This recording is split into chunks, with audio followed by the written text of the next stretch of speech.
Didi. Iribo. Adidi. Asema runnings. Aribo. Nasi muri kunakirwa neiko. Ndikunakirwa nekuti ndiri kufamba mukati metown. Mukati metown unomuzere. Munomu. Munyuma rimwe. Adidi. Uchiterwa nevasikana vatsvuku. Wawone. Hello ladies. Murise. Adidi. So toda kumbotanga tataura nevasikana. Panapa wekutanga. Alright, tiende paside. Wekutanga ndiani? Yovhoni Nerudzo. Yovhoni wangu wakangwara pamwe pesa. Nekuti zvazvo pamberi peri. Yovhoni anga akangwara pesa. Akundanga kuita ka kuda ngodzikamira sezvo ra video ka rinofanira kuti ndasobuda zvakare. Voice rabhara chinji. Obviously. Right.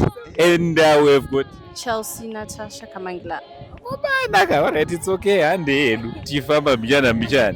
Wavanzwa ere vasikana wako? Ndavanzwa. Kuti vari kuti vanonza nani? Waizviziva ere kuti vanonzoda? Yeah, so toda kuti timbotaura mchana. Toda kuti titaure famba edu titaura. Chirimo. Hai, makadi henyu ma. Kuti nani. Thank you so much, mama. Yeah, so Glory. Anditi. Chimbo natsotiudzawo iwewe. Anditi. Kanjani wana vanobvaita disera. Rega zvikokodera. Rega yanzi timbomira izvozvo. Handimbomira. Saka Glory chimbotiudza iwewe. Kugara kwauri kuita kuNyumarimba. Ndezvipo zvawadzidza? Ndadzidza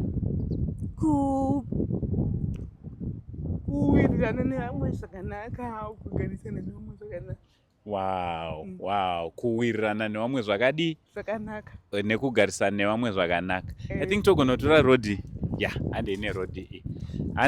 Ana Glory hanzi ndadzidza kuwirirana nevamwe zvakanaka. Kune vamwe vanhu vasingagoni kugarisana nevamwe zvakanaka, unoziva? Vasingatogone kutongowirirana, kungova inonzi a normal conversation. Vane unhu wechibully. Yes, there are some other people who are very bully. Zvekuti havagone kungowirirana nekutaura nemunhu handiti nekukoshesawo vamwe. What do you like to say kuvanhu vakadaro, vanhu vasingagone kuwirirana nevamwe? Ungadawo kuti kudikwa vanhu? Noti uwirirane nevamwe zvakanaka nekuti ubatsirikane muupenyu. Ukasawirirana nevamwe, sometimes vanhu vanogona kutadza kutozokubatsira just because haukusi kubatsirika kuwirirana zvakanaka nevamwe handiti.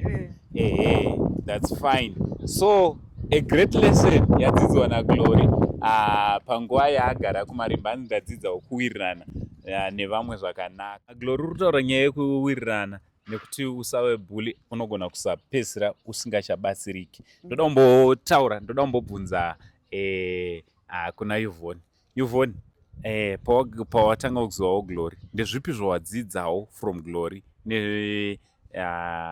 zvauri kubatsirikana nazvo? From the first time pandakasangana na Glory, she was someone else who is different, like zvaave now.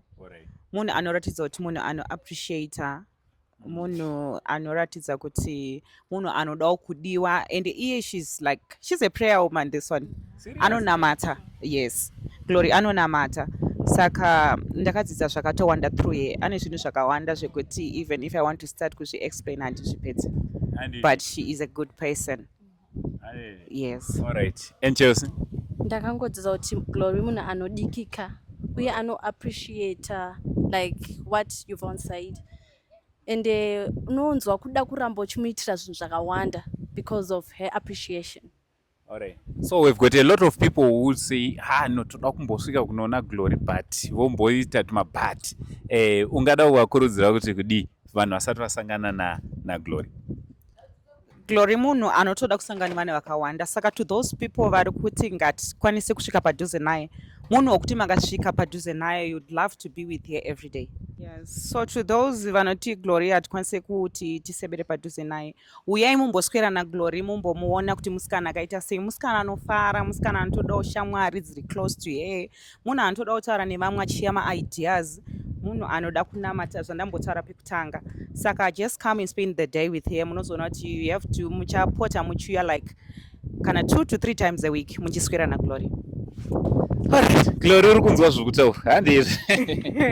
Iwe hanzi uri munhu ari a prayerful, and you are one person who would like to spend much time with others as well, my friends, meeting new people, muchitaura, muchiseka, and so forth. So ungada kuti kudii kune vamwe vanhu vanenge vachityira kusvika kuno kunyuma rimba vachiti toenda torega toenda, ungada kuti kudii kune vanhu sezvokutaurwa na Chelsea and Yvonne? Ungada kuti kudii? Ndinoti ndiri open kumunhu wese, ndiri open kumunhu wese anofarira kutaura neni, anofarira kuconcentrata neni, nditori open. Ko vanodawo kuuya vachiita maprayers, vamwe vanogona kuti ndoda kuitawo prayer partner yaGlory. Ndinokwanisa. Ndokwanisa. Wotoita prayer. Vanoda kuita fasting days, ndogona. Unofasta? Alright. Wotofasta uchibezera munhu kutonamata. Yeah, and iwewo nekuva munhu anonamata, ndezvipi zvaungati maprayers akubetsera zvakati nezvakati? Inini maprayers ndakabatsirwa especially accommodation. All right. Ndaigara ndichichema ndichinamata kuti Mwari da accommodation. Wanga uchidawo waida pekugara pakanaka sezvauri kuita izvi, wakasununguka handiti? Wow. So tinoti Mwari ndimwari vanopindura minamato, right? Mwari makanaka, Mwari makanaka, Mwari makanaka, vakandibvisa pasi ndokundiisa pamusoro, vakandibvisa pasi ndokundiisa pamusoro. Onaiwo zvandiri nhasi, onaiwo zvandiri nhasi, onaiwo zvandiri nhasi. Aiwa Mwari makanaka, ivo Mwari makanaka, ivo Mwari makanaka, oh Mwari makanaka, oh vaita ndive so. Glory. So isusu tanga takutotamba isusu kuti aufana uzoshaya pako mazinzwa. Tanga takutotamba kuita kuti tizoita madance zvikasomuya. Ruda rucheni naMwari, ruda Mwari, ruda rucheni naMwari, ruda Mwari, kana usina ruda munengena, haunawo Mwari. Kana usina ruda munina, haunawo Mwari.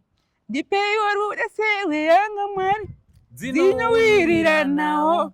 Ndipewo ruda sewe yanga, dzinowirira nawo. Hanga dzinodanana, hanga dzinowirira nawa. Hanga dzinodanana, hanga dzinowirira nawa. Mwana wa mai wangu chaiye akandiramba pachena. Mwana wa mai wangu chaiye akandiramba pachena. Munorunyimire korudo yama, munorunyimire korudo, munorunyimire korudo yama, munorunyimire korudo. Ruda rutengwe nemari, ruda nderwa Mwari. Ruda rutengwe nemari, ruda nderwa Mwari. Mwana wa mai vangu Chaiye akandiramba pachena. Mwana wa mai vangu chaiye akandiramba pachena. I love that part. Mascara say. Yeah. So guys, yeah. Chin pa mic. That's okay. Your host. Okay. Yeah. So guys, ndofunga murungo zvinzwira panapa. Song ya Glory inino nyanyo ndibata pekutanze. Mwana wa mai vangu chaiye akandiramba pachena. Mwana wa mai vangu chaiye akandiramba pachena. Tipewo rudo serwehanga dzinowirira nawo. Tipewo rudo serwehanga dzinowirira nawo. Hanga dzinodanana, hanga dzinowirira nawo. Amakanzwaka aiwa kachaenda kustudio ndomapractice rwatinenge tichitoita mbichana ende chanda kutozwa ndechekutoti imimi makutokaziva kasongwa. So guys let me tell you something.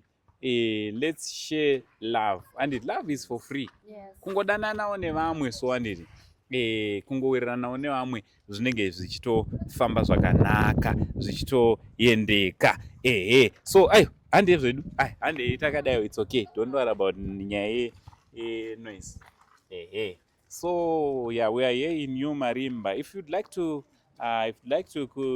visit Glory, anditi you can come number 648 Geraiza here in New Marimba, Kona Mkonono, and it's along Kona Mkonono and Highglade. Imba inenge iri pakona panonzi pa New Marimba Family Clinic.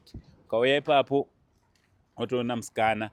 So what do you think about Glory? What do you think about the team which is obviously backing Glory? Zvichidaro. So Glory. Uri ku 2026 chimbotiudzawo maplans ako 2026. 2026. Hamusi kuronga kuri urwere. Akati chinazotaura. Prophecy. You are prophet. I am a prophet.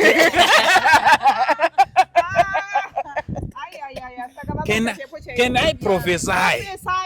Can I prophesy? In the realm of the spirit, I'm seeing you getting married. Aiwa, handiri chibaba chekunhonga tsono. Aiwa, mukazondiona mukazondinzwa ndakunhonga tsono vanhu. Ndanzina Glory. I'm a prophet. Yes. I'm a man of God. Saka aiwa tinoshuvira all the best kuna Glory in 2026. Toda kuti tione matestimonies ako anditi. Matestimonies ako. Glory, wewe life yako unoiziva, wakambotiudza ukati wakatomboenda kunotsvaga masiblings ako in Mozambique anditi. And then vakabva varamba nezvako. Nezvauri kuitirwa naMwari zvinezvi, masiblings watova nawo. You've got a family. And a lot of people vanokuda, vanokuitira zvakanaka, vamwe vanokusenderawo zvavanokusendera. Uri kuzvionawo sei zvauri kuitirwa nawo? Mwari, handigoni kunyatsotenda pati. Handina chekotenda nacho, asi ndinofarira kuita kwangu kwavati kundiitira Mwari.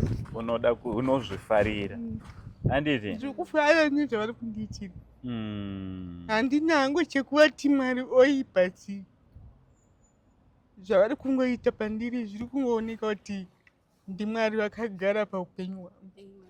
Aiwa, isusu tinobati rumbidzo ndenyu Mwari, rumbidzo ndenyu Mwari, rumbidzo ndenyu Mwari, ndenyu Mwari, rumbidzo ndenyu Mwari, rumbidzo ndenyu Mwari, rumbidzo ndenyu Mwari, rumbidzo ndenyu Mwari, kugona ndekwenyu Mwari, kugona ndekwenyu Mwari, kugona ndekwenyu Mwari, kugona ndekwenyu Mwari. Hatina chimwe chatinogona kuvapa kunze kwangovapa rumbidzo. Adini ani neshoko raMwari anzi ivo Mwari vachona vanotogara pakati perumbidzo yavo. Kureva kuti hatina chimwe chatinogona kuvapa kunze kwekuvarumbidza. Handiti?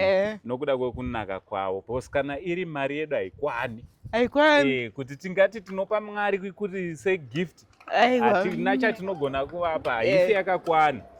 Chero tikaunganidza mari yenyika yese pasi rese, it's not enough to say thank you to God Almighty. So aiwa guys, ndofunga mangoona tamboti titenderere today naGlory tichimborohwa nemhepo nemusikana achimboonawo the environment around nekumboonawo kuti muno muNyumarimba makaita sei. Tiinavo vasikana vanochena, vasikana vanogeza, tingati kuti vese vandiinavo panamane. Chida kuti a big shout out kuna Bless wachona ndeuyu arapa, iye ndeBlessing, ndiye cameraman wedu. Tongo the big shout out to him. So guys, ngaitimboita yatiri kuita emite yamuri kuita. For now tichiti it's much love and God bless you all. Datova baba ese vanhu ava. Hallelujah, hallelujah, tinoti glory, hallelujah.